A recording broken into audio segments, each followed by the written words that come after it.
It is often said about watercolor that it doesn't forgive mistakes. I don't necessarily agree with that statement, but you still want to achieve good results from the beginning, something you can continue working on. Otherwise you quickly end up with a painting like this, where there are patchy watercolor edges, the colors bleed uncontrollably and everything just looks like a muddy mess. So in this video I'm going to show you 5 common watercolor mistakes and how you can overcome them. While often you still have at least some room to patch flaws with pencils or gouache, as you can see me struggle to improve what I can right here, fixing mistakes is only possible to a certain degree. Keeping the highlights may be one of the hardest parts about watercolor, and rushing your work can become an obstacle that quickly makes your work unfixable. So planning your work and thinking about your approach is a tip that goes with and beyond any mistakes that I'm going to talk about now. Mistake number 1. Starting too dark. Using too dark colors in the beginning of your painting can easily happen if you just rush and go in with no real idea of what you want to do. While with your first strokes it might look like the beginning of a good oil or acrylic painting, it will become a problem throughout the process. Because unlike with oils, when you start a watercolor painting with too dark colors, those get reactivated with new washes of water, and that can taint or even fully ruin your highlights, because they bleed into them. This often forces you to go even deeper with the shadow tones, to adjust to the darker highlights. And step by step you end up with a painting that not only has muddy colors, but also weak and foggy values. So a lot of you have heard about the rule that with watercolor you are only able to work from light to dark, but what does this actually mean? Well, when it comes to deciding where to start on a piece, this is the rule to keep in mind. Not only does it apply to the coloring and shading of specific areas, but also to where to start putting your colors in the first place. So from the start, think about which parts of your painting are going to be darker and which are going to be lighter, and apply the lighter first. This rule not only helps you with the question of how to start, but also figuring out a composition and focus points in general. Let's take this diagram as an example. Here you can see the dark area in front of a lighter background, creating depth even though we are only working with a few shapes. Now as a watercolor artist that would color this motif, this helps you to figure out how to start, which as I said would be to color the lighter part first and the darker ones after that, so you have the option of overpainting the lighter parts. For a face, for example, that would mean to paint the dark details like the eyelashes, nostrils and anything that is in shadows only after the lighter parts are already done. But as always, this is more of a guideline rather than a fixed rule. Painting portraits often is a bit more complicated than a simple diagram, and you have to combine darker and lighter washes in order for everything to blend and look consistent. Mistake number 2. Too many colors. When picking your colors, I'm the last person to say you should limit yourself only to a few pigments. There are some purists that love philosophizing about how you should at maximum have 3 different pigments in a wash of color.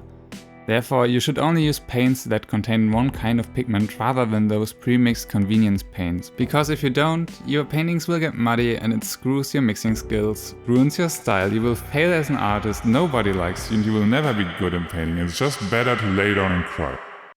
No, we are not going to let that happen. You can use and buy any color you like. Single pigmented colors are great if you want to keep an eye on your budget or you want to improve your mixing skills. But sometimes it's helpful to have a shortcut to a variety of consistent tones available without having to mix them from scratch.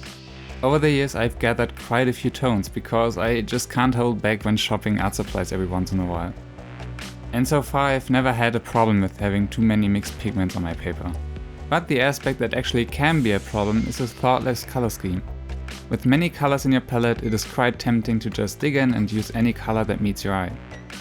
You might just think, I haven't used this one in a while, I wonder what this looks like, and boom, you messed up. So the important thing to keep in mind is this: just because you own a variety of colors doesn't mean you have to use them all with every painting all the time. Stick to a certain color scheme. If you are unsure what colors you want to use, you can work with color gambits that limit your palette from the get-go. Or be inspired by photos, paintings and other artworks that you like color-wise. Do limited color challenges. With practice and an open eye, you will develop visual habits that help you decide where you want to go with your artwork. Mistake number 3. Mixing instead of blending colors. When it comes to creating smooth gradients and blends between colors, there is a typical mistake that appears. The colors by themselves look beautiful on paper, but as soon as more colors come into play, they all end up looking muddy and don't glow as much as they did when they were used alone. To a certain aspect, this is a matter of color theory. You'll want to use different tones that harmonize and support each other. But sometimes even tones that should work well together just end up being one blend of a muddy color. This usually happens when you overwork your wash of color.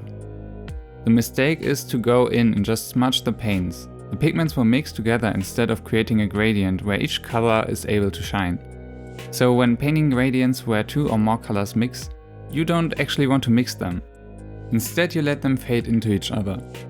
Of course, you want this to happen in a controlled way to prevent watercolor edges. So go in with a brush, carefully pull and push the pigments to your liking, depending on the piece and art style you are going for, of course. If you feel insecure, you can also work with monochromatic gradients and layer them. For that, work with one of your colors first, let it dry completely, wet it again and add your new tone coming from the other side. Splitting the process into 2 steps makes it a little safer. Mistake number 4, being impatient. If you are in the process of coloring, you sometimes, or even often, might come across the situation that the pigment you had already laid down just got washed away by the next wash of color. The outcome is that previously perfect results got swiped away with a few brush strokes, leaving behind a patchy mess. That doesn't have to happen. All you have to do is wait.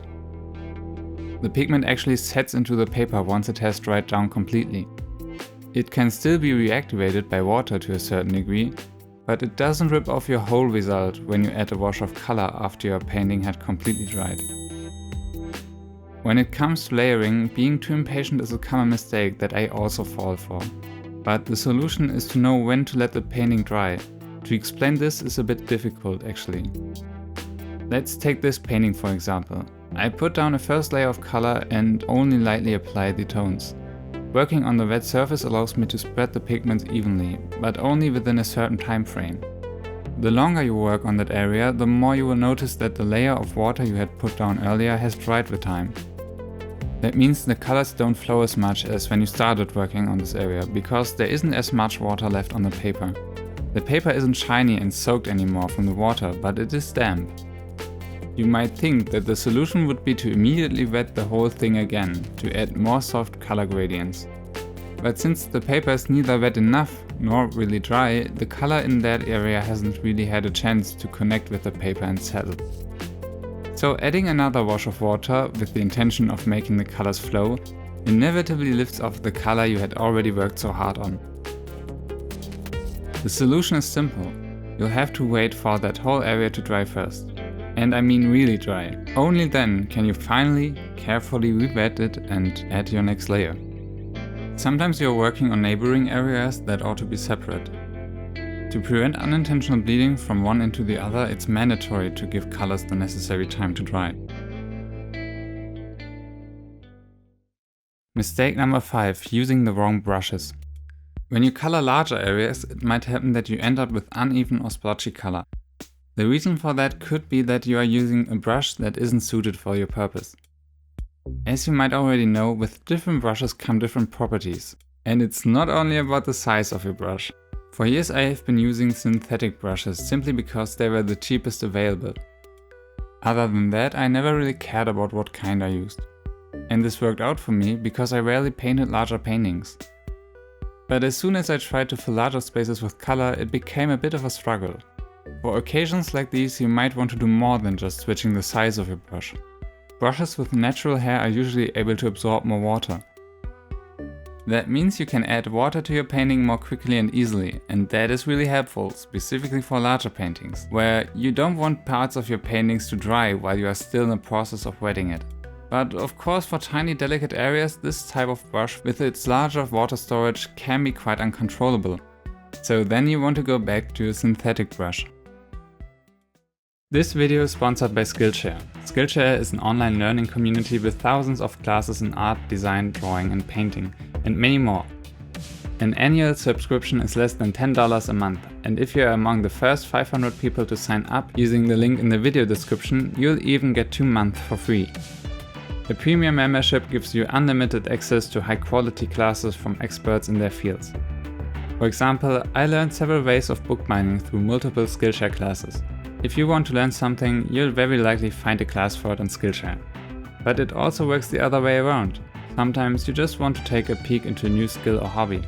Just browse the many classes on the platform and I'm sure you'll find something that piques your interest.